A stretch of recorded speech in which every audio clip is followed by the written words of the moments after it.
Welcome to my channel. Make sure to like and subscribe for more content. Thank you so much. My wife vanished for 3 days. No call, no text, nothing. When she finally came home, she said, "I don't owe you explanations." I replied, "You're right."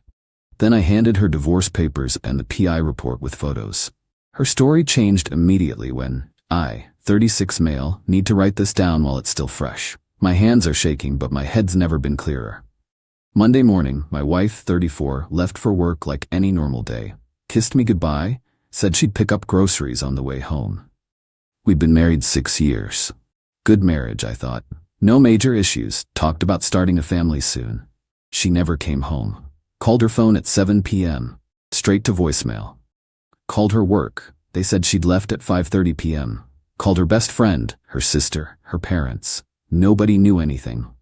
Her mom started freaking out, wanted to call hospitals. I filed a missing person report Tuesday morning. Cops took it seriously at first. Married woman, no history of disappearing, phone off. They pinged her last location to a hotel downtown before the phone died. When I asked which hotel, they said they'd look into it. But here's the thing. The cop's face changed when he checked something on his computer. Got this look like pity, annoyance. He said, "Sir, sometimes adults need space. Give it 48 hours before we escalate." I knew what that meant. They found her phone active somewhere, probably checked hotel records, saw she checked in voluntarily. They weren't going to do anything. Tuesday afternoon, I called a PI. Guy named Raymond, came recommended by a divorced coworker. Told him everything. He said he'd start immediately and get back to me within 24 hours. Most of these cases, he said, are exactly what you're afraid they are. I'm sorry. Couldn't sleep Tuesday night. Wednesday morning, Raymond called. Found her. She's at the Westfield Hotel, room 308. Checked in Monday evening. She's not alone. My stomach dropped. Who is she with? Male, approximately 32 to 35. Arrived Monday evening, stayed both nights. They've left the room together twice. Dinner Tuesday night, breakfast Wednesday morning. You want photos? Everything. He emailed me 23 photos. My wife having dinner with some guy I'd never seen. Laughing. Holding hands across the table. Kissing in the hotel parking lot. Entering the room together. The last photo was time-stamped Wednesday 2:47 p.m. Both of them in the hotel lobby with luggage, hugging goodbye. I called Raymond back. How fast can you write up a report? Have it to you by 5 p.m. You want me to keep following her? No, I got what I need. Went straight to a divorce attorney's office. Explained everything. She reviewed the PI report Raymond sent over. Looked at the photos. This is pretty clear-cut adultery, she said. In this state, that matters for division of assets. You own the house? Bought it 2 years before we married. She's not on the title. My inheritance money. Good. Any joint accounts? No, separate finances. She insisted on it when we got married, said it was more modern. The lawyer actually smiled. That's going to work in your favor. I can have papers drawn up by end of business today. You want to move fast? Fast as possible. Got home at 6 p.m. The papers were already in my email. Printed 2 copies. Set them on the kitchen table with the PI report and photos in a neat manila folder. My wife walked in at 6:47 p.m. She looked fine. Not guilty, not stressed, just normal. Set her purse down, kicked off her shoes. "Hey," she said, like nothing happened. I was sitting at the kitchen table. "Hey," she walked to the fridge, grabbed a water. "What's for dinner? Where were you?" She turned around, took a sip. I needed some space, clear my head. For 3 days, without telling me? Her face shifted, got this defensive look. I'm allowed to have time to myself. I don't need to report my every movement to you. I filed a missing person report. She rolled her eyes. That's so dramatic. I'm a grown woman. Your mom's been calling hospitals. Then you should have told her I was fine. I didn't know you were fine. You turned off your phone. She set the water bottle down hard. Look, I'm not doing this. I needed space. I took it. I don't owe you explanations for everything I do. And there it was. The line I knew was coming. I stood up. You're right. She blinked. What? You're right. You don't owe me explanations. Picked up the manila folder and divorce papers. Walked over and handed them to her. But I don't owe you a marriage either. She opened the folder. I watched her face go through every emotion in 10 seconds. Confusion, recognition, shock, panic, terror. The photo on top was her kissing him in the parking lot. This isn't… Wait. She flipped through them. You had someone following me? Answers in the PI report. Page 3 has the hotel details. Page 5 has the timeline. Pages 6 through 8 have all 23 photos. Her hands were shaking now. Jake, this isn't what it looks like. Sign the papers. I'm filing tomorrow morning. You can't. We need to talk about this. You said you don't owe me explanations. I agreed. Now I'm giving you the same courtesy. Sign the papers. She dropped everything on the counter, came toward me. Baby, please. Let me explain. It was just… Don't. I stepped back. Don't insult me more than you already have. 3 days. 3 days you were screwing some random guy while your mom thought you were dead in a ditch. He's not random. We just reconnected and… Don't care. Sign the papers or don't. Either way, I'm filing in the morning. You should probably find somewhere else to stay tonight. This is my house, too. No, it's my house.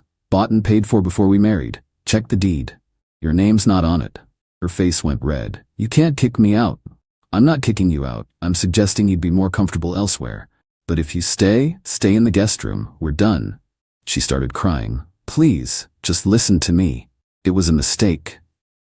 A 3-day mistake where you checked into a hotel and lied to everyone who cares about you? I was confused. About us, about everything. And now you're not confused anymore? No, I mean, yes, I want to be here, with you. This meant nothing. I headed toward the stairs. If it meant nothing, you would have done nothing. You spent 3 days doing very much something. Good night. Locked myself in the bedroom. Heard her crying downstairs for an hour. Then heard her on the phone, voice muffled. Then heard the front door slam. Checked the window. Her car was gone. My phone buzzed. Text from her. Please don't do this. I love you. It was stupid. I'll do anything. Blocked her number. Sent copies of everything to my lawyer. Took a sleeping pill and passed out. Update 1. 5 days later. Holy hell, this week's been insane. Filed the papers Thursday morning. My lawyer said with the evidence, this should be straightforward. Wife will probably get her personal belongings and maybe a small settlement since we were married 6 years. But the house stays mine. Retirement accounts stay separate. Everything stays mostly mine. Except that's not how this played out. Thursday afternoon, I got served with a restraining order. Against me. My wife claimed I was threatening and volatile, and she feared for her safety after I ambushed her with false accusations and illegal surveillance. Had to go to court Friday morning. She showed up with a lawyer and her sister, both crying, both looking at me like I'm a monster. Her lawyer argued that hiring a PI was obsessive stalking behavior, and the photos were obtained through illegal means. They weren't Raymond's licensed. Said I emotionally manipulated her and she felt unsafe in her own home. My lawyer presented the timeline. Wife disappeared without warning. I filed a missing persons report. Hired a PI after police basically shrugged. PI observed her in public spaces and hotel common areas, all legal. Judge looked at the photos. Looked at my wife. Looked at me. Ma'am, your husband hired an investigator after you disappeared for 3 days. The photos show you engaged in what appears to be an extramarital affair. While I understand this is uncomfortable for you, nothing about his actions constitutes harassment or stalking. Request denied. My wife started sobbing. Her sister glared at me. They left without a word. But here's where the entitlement really ramped up. Saturday morning, her dad showed up, banging on my door at 8 a.m. Open up, we need to talk man to man. Open the door. What do you want? He pushed past me. What I want is for you to stop this nonsense. You're embarrassing my daughter over a misunderstanding. A misunderstanding? She checked into a hotel with another man for 3 days. She was going through something. Women get emotional. You should have been there for her instead of spying on her. She told me she didn't owe me explanations. So? You're her husband. You work through it. By letting her cheat on me? He got in my face. You got proof she actually cheated? Saw them in bed together? Or just some innocent photos? I pulled up a photo on my phone. The one where they're clearly kissing, showed him. He barely looked at it. That's nothing. A kiss? You're throwing away a marriage over a kiss? A 3-day kiss at a hotel where they stayed in the same room both nights. You don't know what happened in that room. I know enough. Your daughter made her choice. Now I'm making mine. He changed tactics, got all sad and pleading. Son, she made a mistake. She knows it. She's devastated. Give her another chance. Think about the family we built together. She thought about our family while she was checking into hotels? Everyone deserves forgiveness. Sure, somewhere else, not in my house. He switched back to angry. You think you're so perfect? You were probably a terrible husband. Drove her to this. That what she told you? That this is my fault? She said you've been distant, cold, working all the time. I work 8 to 5 Monday through Friday, home every night by 6. She knew my schedule when we got married. But yeah, me being cold definitely justifies secret hotel stays. He stabbed his finger toward me. You'll regret this. When you're alone and miserable, remember you threw away a good woman. I'll remember I divorced a cheater. Now get out of my house. This isn't over. Yeah, it is. Court date's next month. Tell your daughter to get a better lawyer. He left, slamming the door so hard a picture frame fell off the wall. Sunday, her mom and sister showed up, with suitcases. We're here to collect her belongings, the sister announced. Sure, make a list of what's hers. I'll have it ready by next weekend. We're getting it now. No, this is my house, and you're not walking around unsupervised taking whatever you want. Her mom started crying. How can you be so cruel? She's devastated. She should have thought about that before the Westfield Hotel. She explained that. She ran into an old college boyfriend, and they just caught up. Nothing happened. For 3 days? In a hotel room? They were talking. In bed? You don't know they were in bed. I literally laughed. Lady, I'm not stupid and neither are you. Stop insulting both of us. Her sister got nasty. You know what? She told me you were boring in bed anyway. That's probably why she needed something exciting. Cool. Hope exciting was worth half her stuff in the divorce. You're not getting everything. She deserves half that house. The house I bought before we met, that she's not on the title for, good luck. She put work into that house. Picking out throw pillows isn't equity, sorry. The mom jumped back in. This is financial abuse. You're trying to leave her with nothing. She'll get what she's legally entitled to, which, according to my lawyer, isn't much given the whole adultery thing. We'll see what the judge says. Yeah, we will. Next month. Now leave before I call the cops for trespassing. They left screaming about lawyers and judges and how I'll pay for this. Monday I changed all the locks again. Added cameras at the front door and back door. Not taking chances. Got a text from an unknown number. You're making a huge mistake. I love you. Please can we just talk face to face? Blocked it. Another unknown number. It's me. I got a new phone since you blocked me. Please baby, I screwed up. I'll do anything. Blocked it. Third unknown number. Stop being childish. We're adults. We can work through this. Yeah. Blocked that too. My lawyer called Tuesday. They filed a counter-petition demanding spousal support, half the house value, and compensation for emotional distress from my cruel actions. Can they get any of that? She laughed. They can ask, won't get it, but it'll drag things out a few more weeks while we respond. You good to wait? I've got time. Here's the thing. People keep asking if I feel guilty. If I'm being too harsh, if maybe I should give her a chance. No, she disappeared for 3 days. Didn't tell me, her parents, anyone. Let us all panic and worry. Then came home acting like it was no big deal, and she didn't owe anyone explanations. Then when caught, suddenly it's all mistakes and confusion and, can't we work through this? Nah, she showed me exactly who she is. I'm just responding accordingly. Next court date's in 3 weeks. Her lawyer's already trying to negotiate. My lawyer's response was basically, lol, no. This isn't over, but I'm weirdly calm about it, like I'm watching it happen to someone else. More updates coming. Update 2. 3 weeks later. Court was yesterday. Buckle up. So the past 3 weeks were a masterclass in escalating crazy. My wife apparently decided that if she couldn't guilt me, manipulate me, or cry at me, she'd just go nuclear. Week 1 after the last update, she started showing up at my work. Not inside, she'd wait in the parking lot. Just sitting in her car, watching the entrance. Security noticed her the second day and asked if I wanted them to intervene. I said only if she tries to come inside. She never did. Just sat there for hours. My coworkers started asking questions. I gave them the short version. Going through a divorce, she's taking it badly. Then she started following me to lunch. I'd drive to get food, she'd be 3 cars back. I'd park, she'd park across the street. Never approached me. Just watched. Creepy as hell. My lawyer sent a cease and desist, got a response from her lawyer basically saying she's allowed to be in public places. Week 2. The phone calls started. Not to my number. I'd blocked her on everything. No. She started calling my boss, my direct supervisor, HR. First call to my boss. Hi, I'm calling about one of your employees. I'm concerned about his mental state. He's been acting erratically and I'm worried about his judgment at work. My boss, bless him, asked who was calling. When she identified herself, he said, "Ma'am, I'm aware of your situation. Please direct any concerns through appropriate legal channels," and hung up. She called back 4 more times that day. He stopped answering. HR got involved after she called them claiming I'd stolen money from her and they should check if I was embezzling from the company too. Had to have a meeting with HR. Brought my lawyer, explained the whole situation, showed them the divorce filing, the PI report, everything. HR lady looked exhausted.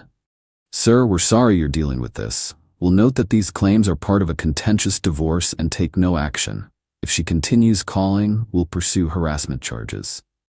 That scared her off work calls for about 48 hours. Then she called my mom. "Hi, I need to talk to you about your son.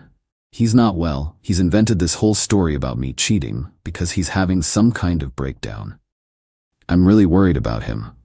My mom, who's met my wife maybe 6 times and never really liked her, said, "Honey, if you cheated on my son, that's between you two and your divorce lawyers. Don't call my house again." Wife apparently started crying and begging my mom to talk sense into him. Mom hung up. Then she tried my dad. My dad answered, listened for about 10 seconds, said, "You're the cheater, right? Lose this number," and blocked her. Week 3. This is where things got really stupid. My wife's lawyer filed an emergency motion claiming I'd hidden marital assets and demanding access to all my financial records, including accounts I had before we married. My lawyer's response was basically, "Lol, nice try," but in legal language. We had to go to court for a hearing.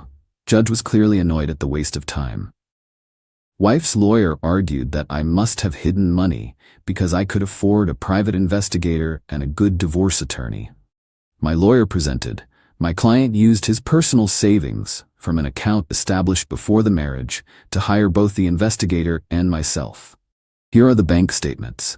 No marital funds were used. The account has never been joint or accessible to the respondent. Judge to wife's lawyer. Counselor, do you have any actual evidence of hidden assets or are we fishing? Silence. That's what I thought.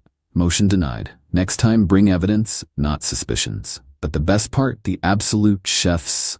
Wait, I can't say that. The best part was when we finally got to the actual divorce hearing yesterday. Wife showed up looking like she was going to a funeral. Black dress, minimal makeup, red eyes. Playing the victim hard. Her lawyer opened with, "Your Honor, my client is devastated. She made one mistake during a difficult time in her marriage, and her husband has responded with nuclear retaliation. He hired a stalker to follow her. He's attempting to leave her destitute. He's turned her own family against her." My lawyer stood up. Objection. None of that is accurate, and counsel knows it. Judge sustained. Stick to facts, counselor. Wife's lawyer tried again. My client admits she reconnected with an old friend during a period where she was feeling neglected in her marriage.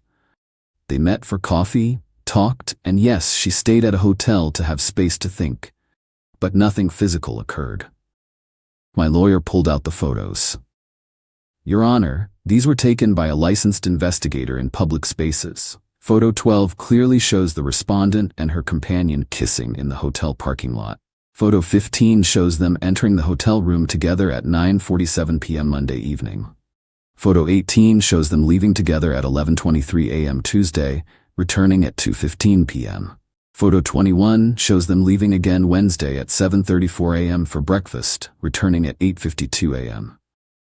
The judge looked at the photos, looked at my wife, looked at her lawyer. Counsel, your client stayed in a hotel room with a man who is not her husband for 2 consecutive nights, and there's photographic evidence of physical affection. What exactly is your argument here? Wife's lawyer scrambled. The photos don't prove. They could have been in separate beds. It's circumstantial. Judge cut him off. Two adults checking into one hotel room together for multiple nights is not circumstantial. It's pretty clearly intentional. Move on. Then came the asset division argument. Wife's lawyer wanted 50% home equity, even though I owned it pre-marriage, spousal support of $3,000 a month for 5 years, her car that I helped her buy, title was in both names, my mistake 2 years ago, and half my retirement account. My lawyer's counter, she gets her personal belongings, her car, that she still owes $8,000 on, and $500 per month spousal support for 2 years while she adjusts to single life. Judge reviewed everything. The premarital ownership of the house, the separate finances, the fact that she worked full-time and earned her own income, the adultery evidence. His ruling, house, 100% mine. She has 30 days to remove any belongings. Cars, she keeps hers, I keep mine. She handles her own car payment. Retirement, all separate accounts stay separate. Spousal support, $750 a month for 18 months. Enough to help transition but not fund irresponsibility. Debt. All separate debts stay separate. My wife started crying. Her lawyer looked pissed, but not surprised. Judge, ma'am, you committed adultery and then tried to claim your husband's response to your betrayal was abuse. This court doesn't reward that behavior. You'll get enough support to transition to fully independent living. Be grateful for that. Outside the courthouse, her mom was waiting. Started screaming at me in the parking lot about how I'm an evil man who's destroying their family. I just got in my car and left.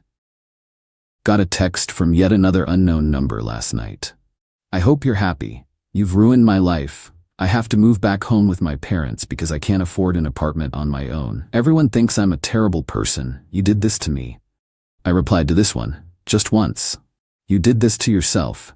3 days at the Westfield Hotel with someone else. Own it. Blocked the number. Final update, 6 weeks later. It's done. Completely, finally done. The divorce was finalized last week. I got the official paperwork Wednesday. It's been almost 3 months since she walked in that door and told me she didn't owe me explanations. She was right.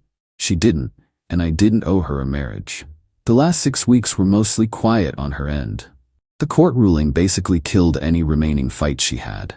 She moved out of her parents' place and got a small apartment with a roommate about 30 minutes away. Heard through mutual friends, who I've mostly cut off anyway, that she's working and trying to rebuild her life. Good for her, I guess. But the entitlement didn't completely die. Had a few final flare-ups. 2 weeks ago, I got a call from her sister. Somehow got my new number, I changed it after the divorce finalized. Hey, it's me. How'd you get this number? Doesn't matter. Look, I'm calling because I think you should know something. Not interested. She's really struggling, lost weight, crying all the time, can barely function at work. I think she's depressed. She should see a therapist. She needs closure.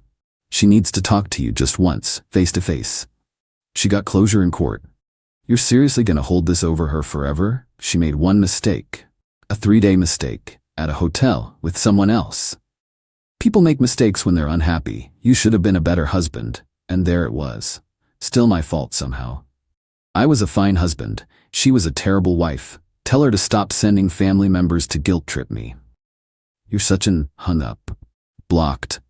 Last week I ran into her at Target. Completely random. I was grabbing paper towels, turned the corner, and there she was. We made eye contact. She froze. I nodded and kept walking. Wait. She followed me. Can we talk? Please? Just 5 minutes? No, I just want to apologize. Properly, I never got to. Don't need it. Don't need it. We're done. Please, I need this. For me. To move on. I stopped, turned around. You need to apologize so you can move on, so you can feel better about what you did? I just. Here's the thing. I don't care if you move on. I don't care if you feel guilty forever. You made your choices. You live with them. I've moved on already. Her eyes filled with tears. I still love you.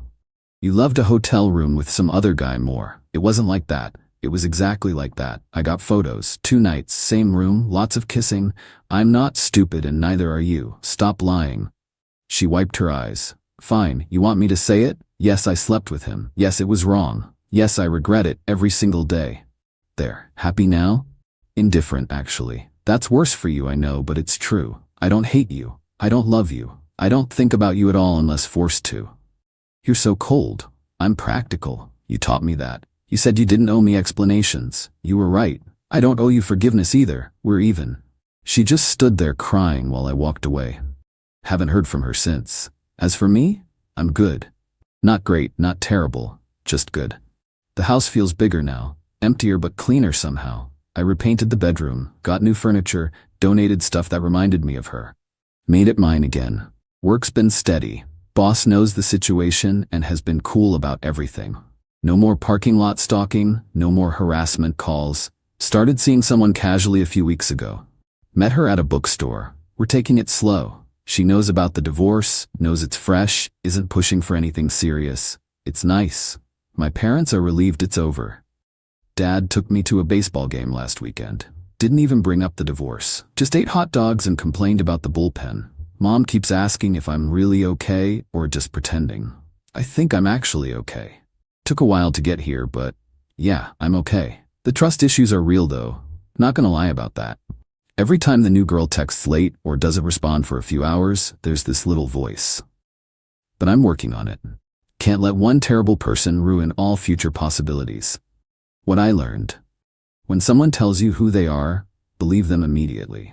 When she said I don't owe you explanations, she was telling me she didn't value our marriage.